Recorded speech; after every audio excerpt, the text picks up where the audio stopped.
What's going on, guys? Welcome back to WWE Network and Show, where I, Graham G.S. and Matthews, break down all the original content I watch on the WWE Network and on Peacock. And today we're talking the November 14, 2022 edition of Raw Talk, being hosted by Jackie Redmond, Matt Camp in the studio. To start the show, they run down the biggest headlines from Monday's Raw, which was a fairly uneventful show overall. I know they're building the War Games and Survivor Series. All that stuff was solid. Just a very boring show, honestly. Probably even more boring than the show from, 3 or 4 weeks ago that people called, the worst of the Triple H era.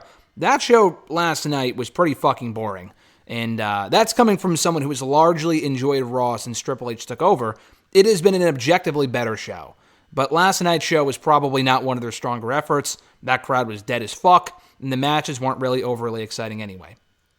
But anyway, so they replay the Rollins promo that opened the show that led right into Bobby Lashley versus Mustafa Ali. They recap that match, Bobby Lashley's win.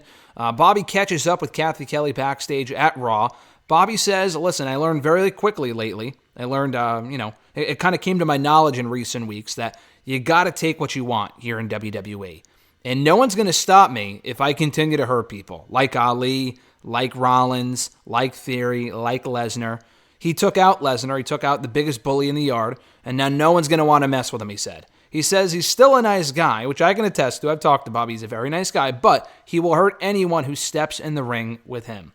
And Matt Camp says that it's all about Bobby Lashley reasserting his dominance in WWE. From there, they recap the Corbin versus Tozawa match that saw Corbin pick up the victory. I saw that tweet from Tozawa either late last night or this morning where he said thank you, and it was a picture of his ninja gear. I really hope, he might leave the company, and that might be better off because he's been nothing but a fucking jobber on the show for years now. But if it's an indication that he's not going anywhere, but rather that he's just being repackaged, maybe going back to what he was doing previously before he got on, put on the dumb ninja outfit, which he's been doing for 2 or 3 years now. I'm not really sure. I would really hope that's where they're going with this, but there's no indication of where it's actually leading. So we'll see. I'm not really sure as far as when, we'll see him again, hopefully without the character. I really hope he's not leaving, but maybe he can get a better opportunities elsewhere. Who knows? But anyway, Kathy Kelly catches up with JBL and Baron Corbin backstage. And before Kathy Kelly can even finish her question, I forgot what it was about. Either the poker match or the poker game or the match itself. I don't remember. JBL cuts her off, goes off on Kathy Kelly, and tells her to stop asking Walter Cronkite-esque questions. Which JBL's act is JBL's act, but I thought that was kind of a funny, reference there or whatever. But anyway, so he says that no one cares about Tozawa. Corbin says that Tozawa never had a chance of victory anyway, even though Tozawa got in a fair amount of offense in that matchup. And he claims that Tozawa cheated at poker. You saw the chips and the cards falling through his attire during the match or whatever, which it wasn't. And then they go off the drink. Their Ugandan wine or whatever it was they were sipping on during the poker game during Raw last night. And Matt Camp kind of, he continues to praise the JBL Corbin pairing, which I've been digging, but it really hasn't gotten a great reaction lately, so maybe it's not working after all. He calls JBL Baron Corbin's Bobby Heenan, which I know what he's trying to get at, and he's not 100% wrong in theory. But when you really break it down, Bobby Heenan, or JBL, is not fucking Bobby Heenan. To even compare the two is comical. So it's kind of a dumb thing to say. But on the surface, I could see why he would say that. Because, yeah, it's a heel manager. But as far as where JBL ranks in terms of heel managers compared to Bobby Heenan, it's not even fucking close. But anyway, they replay Mia Yim joining Team Bianca for War Games.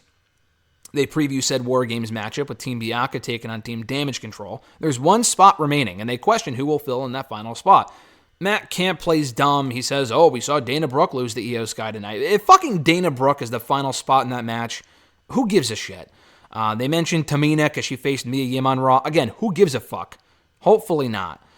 I think he mentioned Candice, who we haven't seen on Raw since she was taken out, supposedly, in that backstage segment 3 weeks ago.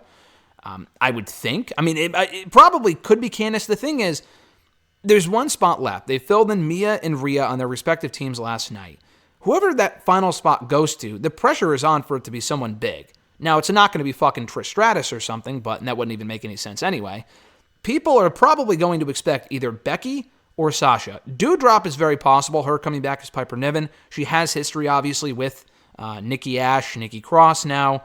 The former tag team partners, Nikki Ash is back to being Nikki Cross. Seeing Piper Niven in War Games opposing Nikki would make a lot of sense, actually, and I would not be upset with that at all, because we haven't seen her on Raw in weeks anyway. So I would be fine with Piper Niven, Doudrop. I would assume she comes back as Piper Niven, so that's what I'll call her. I am hoping, again, fuck Dana Brooke. I'm sorry. Dana Brooke works hard. She's not awful, but she's just not very good. I do not want to see her in War Games at all. I would rather see that spot. Sasha probably, I mean, I guess it could go to her. If they keep it a surprise until the pay-per-view in Boston, that would be cool, and it ends up being Sasha. I think Becky is more likely. I don't know if Becky will be back by then, if she'll be cleared. I don't think so. I read a report recently that indicated she's not anywhere close to being back, but that could have just been kayfabed, obviously, so I'm not really sure. Those are the three names I would keep out for: Sasha, Becky, and Piper Niven, so keep an eye out for them. Dana Brooke, Tamina, no fucking thanks. Anyone from SmackDown, again, no thanks. He does favor Damage Control winning that match, though, due to experience, and he's right on that. I mean, Rhea has War Games experience. She won War Games for her team, despite the numbers not being in her favor. I think it was like a fucking 4-on-2 advantage in 2019 when she won. She was in War Games in 2020 as well. Io's been in War Games. She was in War Games at least once, I think in 2019, 2020, if I'm not mistaken. And then who else was in it? Oh, Dakota Kai, obviously. Dakota Kai has been in War Games, I think multiple years in a row as well. She was supposed to be in it in 2019. She turned heel, so she wasn't. And then she was in it in 2020 as well. And I think she was in War Games last year, too. I think she's been in all the women's War Games matches so far, which is pretty cool. So, they certainly have the advantage in that respect. They replayed the Miz TV segment where Miz attempted to apologize for, lying about the Dexter stuff. I honestly really enjoyed that segment. A lot of what they've done with Miz and Gargano and Loomis and everything lately hasn't been the best, but I thought that segment was actually pretty entertaining, and it was creative, so I liked that. Miz, they catch up with him afterward in a backstage segment with, an interview here with Kathy Kelly. And he tells Kathy that he feels terrible. He feels awful. Specifically about his cardigan getting stolen by Johnny Gargano. And he says, in 2 weeks, and I assume it's happening on Raw because they didn't promote it for Survivor Series. They said in 2 weeks on Raw, I think. It's going to be Miz and Loomis. And if Miz wins, Loomis is gone, even though he's not, technically on the roster. What's stopping him from being arrested now? And what would stop him from not being arrested in 2 weeks from now? But if Loomis wins, he gets a spot on the roster, and I forgot. Oh, Miz gets to pay him. Miz has to pay him what he's owed. So that's the stipulation. Miz says he will rid WWE of Dexter Loomis in 2 weeks, and he's also upset about his cardigan. He's upset about his cardigan, and he wants it back. So I thought that was pretty funny. And then Kathy also got a great line in there. She was like, oh, isn't that the cardigan from blah, blah, blah? She's like, oh, I used to work retail, so I recognize. And then Miz kind of shuts her down. That whole exchange was hysterical. And then to close out the show, they recap Rollins and Balor in the main event United States Championship. Interference galore. Rollins wins. He retains. Matt Camp says that what happened to Theory last week was a blessing in disguise. And he kind of goes off and he makes a lot of good points. He says that Theory's tired of being called a kid, and this was the place that Theory needed to be, that he needed to get to in order to be taken more seriously in WWE.